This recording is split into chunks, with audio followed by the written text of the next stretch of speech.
흔히 사랑을 표현해야 안다라고 이렇게들 이야기합니다. 그런데 한국 남자로서 살아간다는 것이 사랑한다라고 이렇게 말하는 게 여간 힘든 일이 아니죠. 힘든 일이신가요?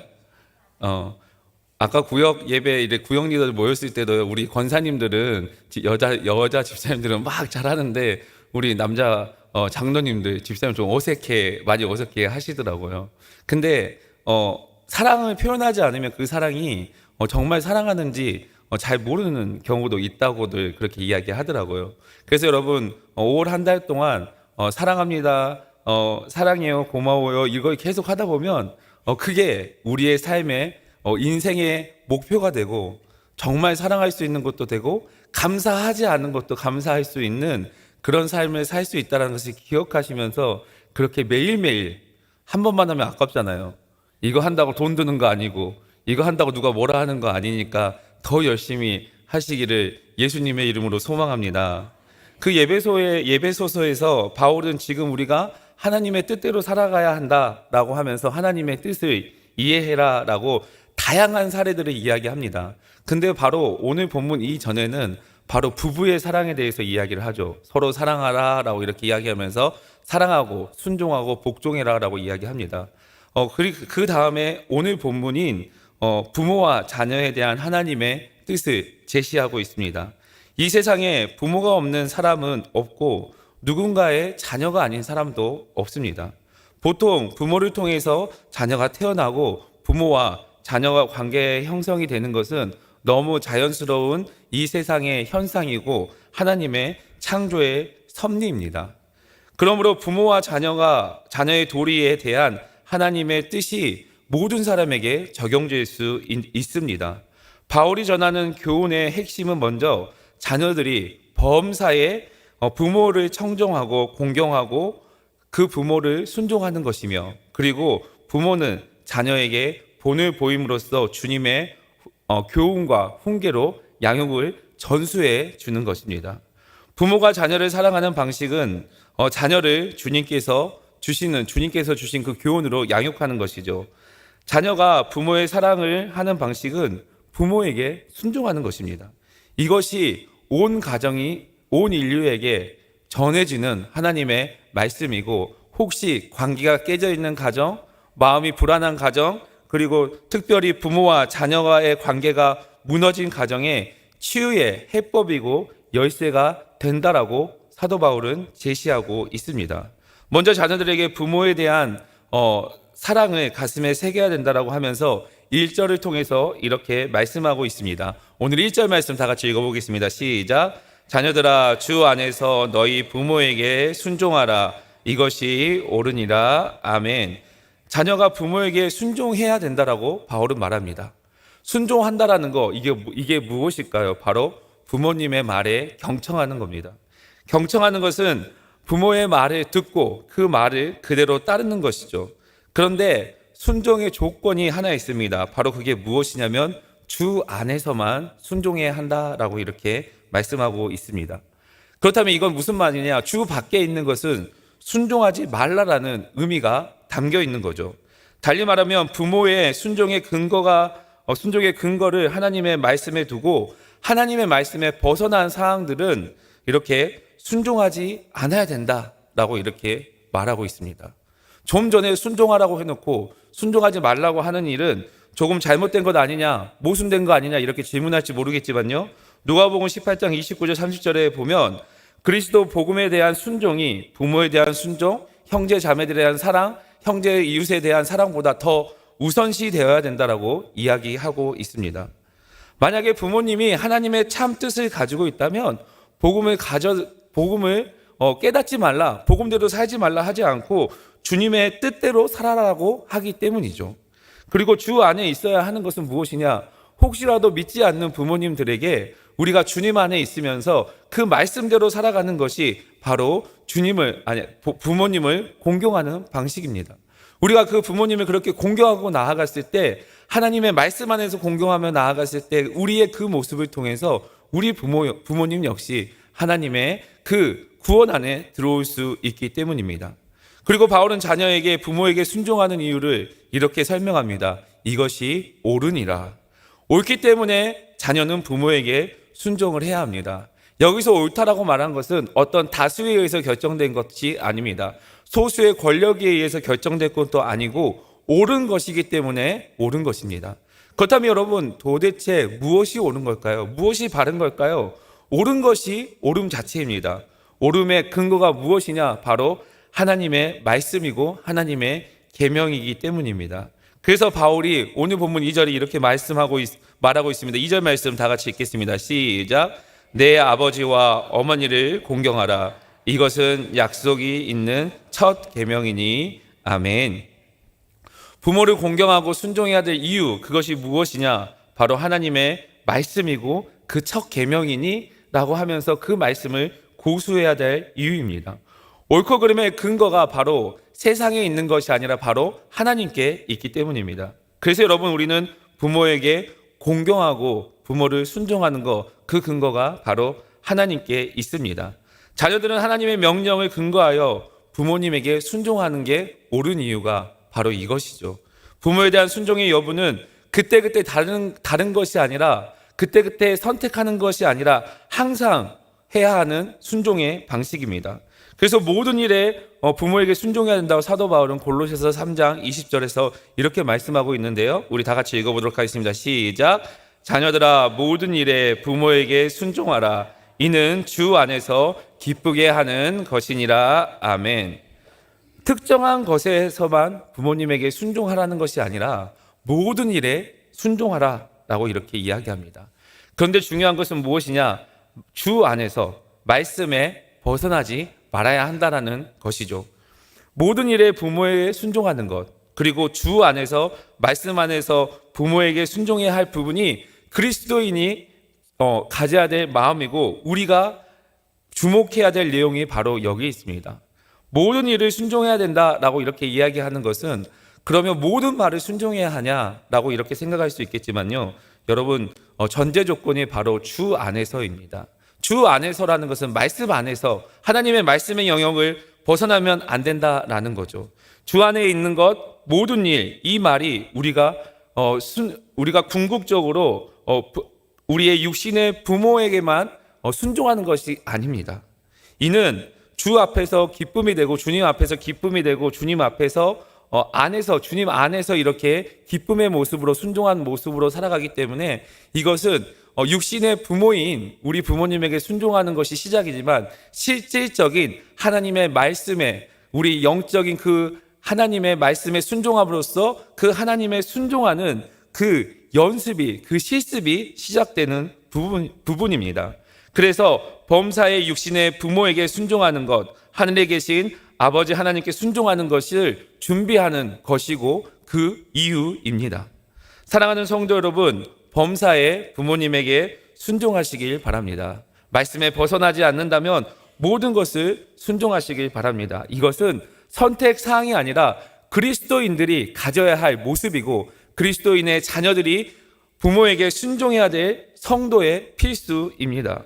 그래서 기독교는 효를 강조하고 있습니다. 모든 일에 부모에게 순종하라고 가르치죠.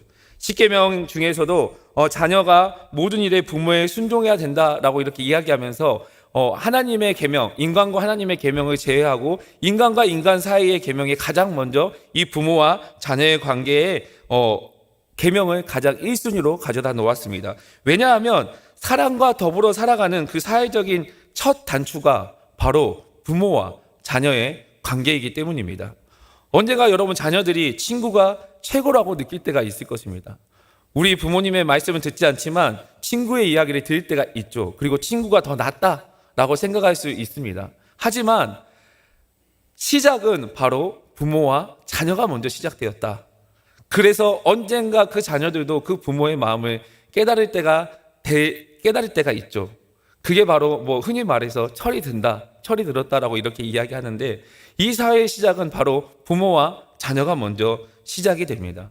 그리고 십계명 마지막 부분에 이웃에 관한 계명으로 내 이웃을 내 자신과 같이 사랑하라라고 이렇게 이야기하는 것, 이것은 어떻게 해야 가능하냐?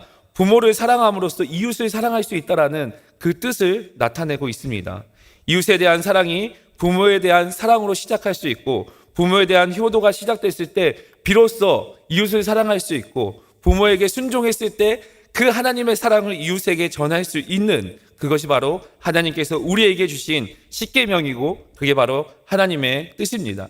그러면 이렇게 우리가 부모에게 순종하며 살아갔을 때 첫 계명의 순종의 결과가 무엇입니까? 오늘 보면 3절 말씀에 말하고 있는데요, 다 같이 읽어보겠습니다. 시작. 이로써 내가 잘되고 땅에서 장수하리라. 아멘. 바울은 이 말씀을 신명기 5장 16절에서 인용했습니다. 우리 신명기 5장 16절 말씀 다 같이 읽어보겠습니다. 시작. 너는 내 하나님 여호와께서 명령한 대로 내 부모를 공경하라. 그리하면 내 하나님 여호와가 내게 준 땅에서 내 생명이 길고 복을 누리리라. 아멘. 순종의 첫 번째 결과, 효도하는 자녀는 장수할 수 있다라고 이렇게 말합니다. 그런데 여러분, 우리의 인생은 아침 안개 같다라고 이렇게 이야기하죠. 곧장 사라지는 안개와 같습니다. 감지되지 않는 밤이 아침이 돼서 사라지는 것처럼 우리의 인생도 한순간이고 아침의 안개와 같습니다. 그런 인생에 조금 길거나 조금 짧다면 어떠한 의미가 있겠습니까? 이 땅에 장수가 무엇을 위한 것일까요? 사랑하는 성도 여러분, 이 땅에 살아가면서 인생의 물리적인 길이는 그렇게 중요한 게 아닙니다. 왜냐하면 언제 어느 때 하나님의 부름을 받을지는 우리는 알지 못하기 때문입니다. 효자가 오래 산다는 것 그 자체가 본질이 아닙니다. 오래 산다는 상급에 대한 표현은 부모를 공경하지 않으면 오래 살지 못한다는 형벌에 대한 반대적인 표현입니다. 여러분, 유대 사회에는 부모를 공경하지 않고 제 멋대로 살았을 때는 이렇게 자녀들에게를 극형에 처했습니다. 그래서 이 뜻은 무엇이냐면, 이러한 역사적인 배경으로 부모를 공경하며 사는 사람만 하나님께서 주신 온전한 수명을 누릴 수 있다는 뜻을 가지고 있습니다. 그래서 자녀가 부모에게 순종하고 부모의 말씀을 경청하는 이유는 그냥 오래 살겠다라는 그 이유. 내가 하나님의 말씀대로 우리 부모님에게 공경하면 오래 살 수 있구나. 이게 그냥 목적이 돼서는 안 됩니다. 부모를 공경하는 이유는 무엇이냐? 바로 우리의 육신의 부모를 공경하면서 바로 우리 영적인 부모인 하나님을 경외하는 것이기 때문입니다. 여러분, 눈에 보이는 부모님조차 공경하지 못하는 사람이 어떻게 하나님을 경외할 수 있겠습니까? 그래서 전도자는 우리의 진정한 인생의 목표는 무엇이냐? 바로 여호와를 경외하는 것이다 라고 말했습니다. 여러분, 우리의 인생은 이것을 지향해야 합니다. 여호와를 경외하는 것. 그 여호와를 경외하는 시작이 무엇이냐? 바로 우리 부모님을 공경하는 것입니다. 같은 맥락에서 십계명은 하나님을 사랑하고 경외하는 것을 최고의 우선으로 이야기하면서 바로 이어서 효를 제시합니다. 여러분, 어쩌면 살인하지 말라, 간음하지 말라, 도적질하지 말라, 이게 더 큰 죄로 느껴질 수 있습니다. 그러나 하나님을 경외하는 게 가장 최고의 방법이고 가장 최선의 그리스도인의 모습이기 때문에 그 가장 중요한 게 무엇이냐? 바로 우리 부모님을 경외하는 것입니다. 그래야 하나님을 경외할 수 있기 때문입니다. 이게 바로 우리에게 하나님의 형상을 나타내는 삶, 우리가 하나님의 증인된 삶을 살아갈 수 있는 것입니다. 하나님께서 우리에게 영원한 생명을 주셨고 그 생명을 주신 그 하나님의 백성들이 살아가는 그 삶이 세상 가운데 그 우리의 모습을 통해 하나님의 메시지로 전달될 수 있습니다. 사랑하는 성도 여러분, 우리가 부모님을 공경하는 것, 그거는 하나님의 증인으로서 우리가 장수와 무관하게 살아내야 할 성도의 필수라는 것을 기억하시면서 부모를 공경하시기를 예수님의 이름으로 간절히 축복합니다. 부모에게 순종하는 것과 장수하는 것, 형통하는 것이 바로 하나님과 관계에 있기 때문입니다. 부모에게 순종할 때 영원하신 하나님께 순종하게 됩니다. 하나님의 자녀에게 진정한 그럼 형통이라는 것은 무엇일까요? 바로 하나님과 함께 하는 겁니다. 하나님과 함께 동행하는 것이죠. 하나님과 함께 살아가는 겁니다.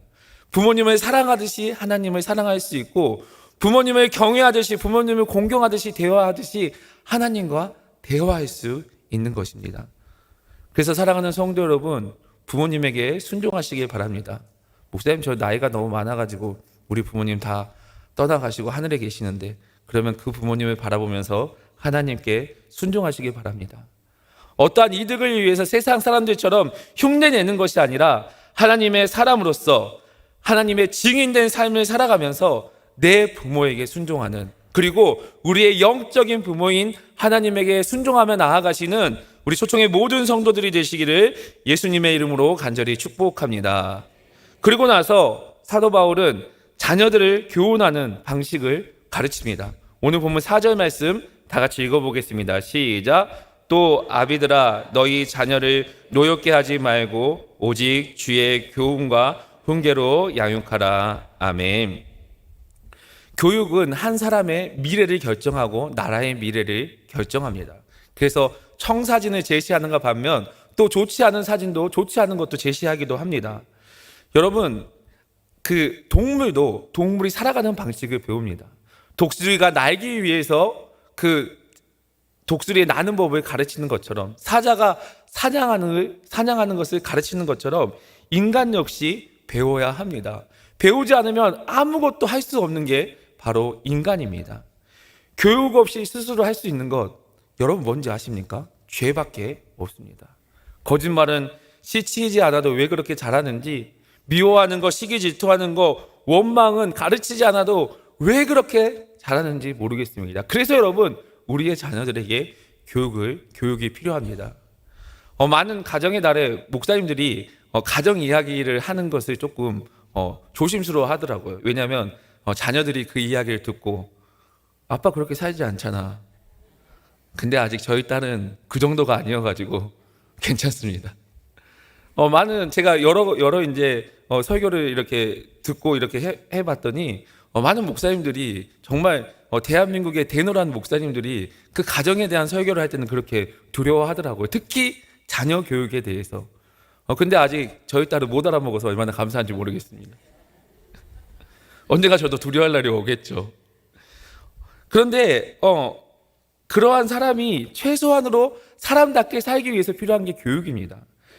교육은 선생님에게 부탁하는 게 아닙니다. 여러분, 교육을 부탁하는 게 선생님이 교육을 담당한다라고 생각할지 모르겠지만 실질적으로 자녀의 교육은 부모에게 달려 있습니다. 본문은 바울이 부모가 자녀에게 대해서 기본적으로 교육하는 것을 가르치고 있는데 그게 무엇이냐? 바로 자녀를 노엽게 하지 말라라고 이렇게 이야기합니다.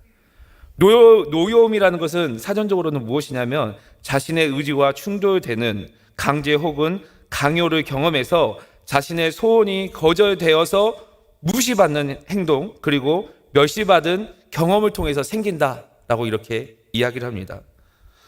자녀가 이렇게 자기 슬하에 있다고 마음대로 하는 부모들이 많이 있죠. 함부로 대하고, 그리고 자신에 대한 부모가 자신의 힘을 또 이렇게 발휘하는 경우도 있습니다. 그리고 자신의 뜻이 맞다고 하면서 자녀들이 원하는 기호와 소원을 존중하지 않는 부모들도 많이 있습니다. 여러분, 우리가 보기에는 비록 연약하고 어리고 무지한 자녀로 보일지 모르겠지만 우리의 자녀들 역시 엄연한 하나님의 형상대로 지음받은 존재입니다. 그래서 자녀들에게 강제나 강요를 해서는 안 되는 거죠. 선택의 기회를 충분히 해줘야 되고 자녀의 소원과 자녀의 기호를 묵살해서는 안 됩니다. 그것이 바로 우리 부모들이 가져야 될 마땅한 일입니다. 시편 127편 3절에서는 이렇게 이야기하고 있습니다. 우리 다 같이 읽어보도록 하겠습니다. 시작. 보라, 자식들은 여호와의 기업이요 태의 열매는 그의 상급이로다. 아멘. 자녀들을 양육할 때 하나님께 찬양하고 감사해야 될 이유가 무엇이냐면 바로 오늘 이 시편 127편 3절의 말씀처럼 자식들은 여호와의 기업이고 그의 상급입니다. 하나님의 기업이고 하나님의 상급이라면 얼마나 소중히 다뤄야 되겠습니까? 아마 태어났을 때는 다 소중히 다뤘죠. 얘가 어디 다칠까? 얘가 어디 일이 있으면 어떨까? 어떻게 할까? 근데 이게 요즘에 조금만 자기 생각이 있으면 싫다고 하고, 아빠가 뭘 하냐, 엄마가 뭘 하냐, 이런 이야기를 하는 경우가 많이 있습니다. 그러나 여러분, 그 자녀 역시 존중해 줘야 됩니다. 그러면 목사님, 도대체 존중을 하면 우리 자녀들은 어떻게 교육해야 됩니까? 그 말씀이 바로 나옵니다. 자녀를 양육하는 것은 어떻게 해야 되냐? 본을 보여주시면 됩니다. 본을 보여주는 것. 오늘 주일 말씀처럼 기념비를 세우면 됩니다. 믿음의 기념비를 세우면 그 자녀들은 자연스럽게 따라옵니다. 베드로전서 2장 22절에 보면 베드로가 뭐라고 이야기하냐면 본을 보여줘라. 예수님께서 우리를 이끌어 주셨던 것처럼 우리도 그런 삶을 살아야 한다라고 이렇게 말합니다. 주님께서 사도들에게 보여주는 교육 방식, 그게 바로 우리가 우리의 자녀들에게 해야 될 교육 방식입니다. 예수님께서는 제자들의 발을 손수 씻기시면서 스승의 본을 보이셨습니다. 사실 예수님 삶 자체가 삶과 본을 가릴 수가 없죠. 모두 따라가야 될 우리의 모습입니다. 이러한 모습이 바로 우리의 가르침이어야 됩니다.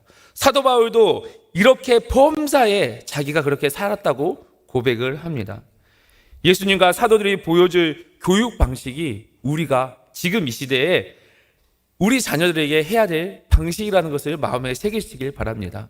그럴 때 우리의 가정이 치유가 되고 회복되고, 그게 바로 하나님의 유일한 은혜이고 유일한 열쇠라는 것을 기억하시길 바랍니다.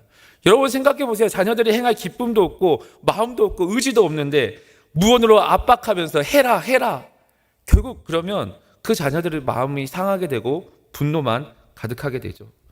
성도 여러분, 자녀들에게 본을 보이시길 바랍니다. 우리가 그 하나님의 은혜를 경험한 그 본을 보인다면, 믿음의 기념비를 세운다면, 우리가 강요하지 않아도 우리의 자녀들은 그대로 따라오게 될 수밖에 없습니다. 왜냐하면 그게 주님의 교훈과 훈계로 양육하는 것이기 때문이죠.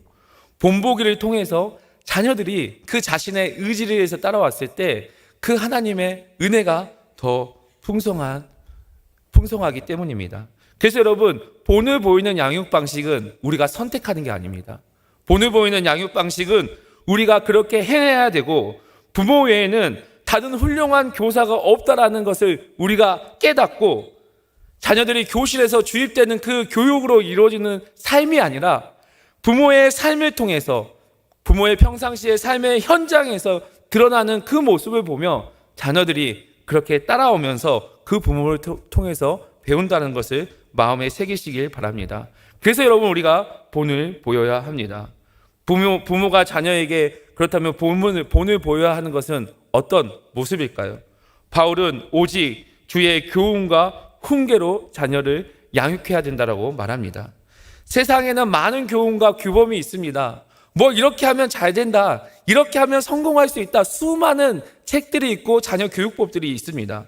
그런데 여러분, 오직 주님의 교훈과 훈계로 교육하시길 바랍니다. 단호하게 교육하시길 바랍니다. 주님의 교훈과 훈계라는 것은 부모도 마치 주님과 같이 살아가야 된다는 것, 주님의 모습이 부모에게 나타나야 된다는 뜻입니다. 우리가 그 주님이 따라갔던 그 십자가의 사랑을 실천했을 때, 예수님이 말한 하나님 사랑, 이웃 사랑이 우리 삶 가운데 실천됐을 때, 우리의 그 모습이 바로 본보기가 될 수 있는 것이죠. 여러분, 사실 이러한 교훈과 실천의 본보기가 우리가 너무 잘 알고 있는 것이 바로 예수님의 십자가의 사랑입니다. 성경은 하나님과 이웃의 사랑에 대해서 세심하게 말해주고 있습니다. 이렇게 더 세심하게 말할 수 있는 책이 있을까 할 정도로 세심하게 말합니다. 그런데 여러분, 우리가 얼마나 그 사랑을 세심하게 실천했습니까? 예수님의 그 사랑을 받았음에도 불구하고 우리는 얼마나 그 사랑을 표현하고 실천하셨습니까? 오늘부터라도 캠페인에 따라서 사랑을 고백하시길 바랍니다. 우리나라 격언 중에 뭐가 있죠? 말이 씨가 된다. 말대로 될 때가 있습니다. 말대로 됩니다, 여러분. 그런데 하나님의 자녀인 우리의 입술에는 또 기도의 능력이 있습니다. 여러분, 그래서 온전히 하나님의 사랑을 드러내시길 바랍니다. 그럴 때 우리의 삶의 그 삶이 우리의 몸에 하나님의 사랑이 배어졌을 때 우리의 삶 자체가 우리의 자녀들의 교훈이 되고 우리의 자녀들에게 훈계가 될 수 있습니다.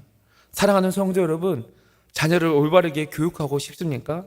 그렇다면 먼저 우리가 주님의 교훈과 훈계로 철저히 무장되시길 바랍니다. 주님의 가르침을 받아 책망받는 부모가 되시길 바랍니다. 하나님 앞에 책망받아서 우리 자녀를 하나님의 좋은 자녀, 하나님의 다음 세대로 쓰임받는 게 훨씬 좋기 때문입니다. 그리고 여러분, 그 마음으로 하나님의 사랑을 실천하시길 바랍니다. 그게 바로 그리스도인의 부모의 본된 모습입니다.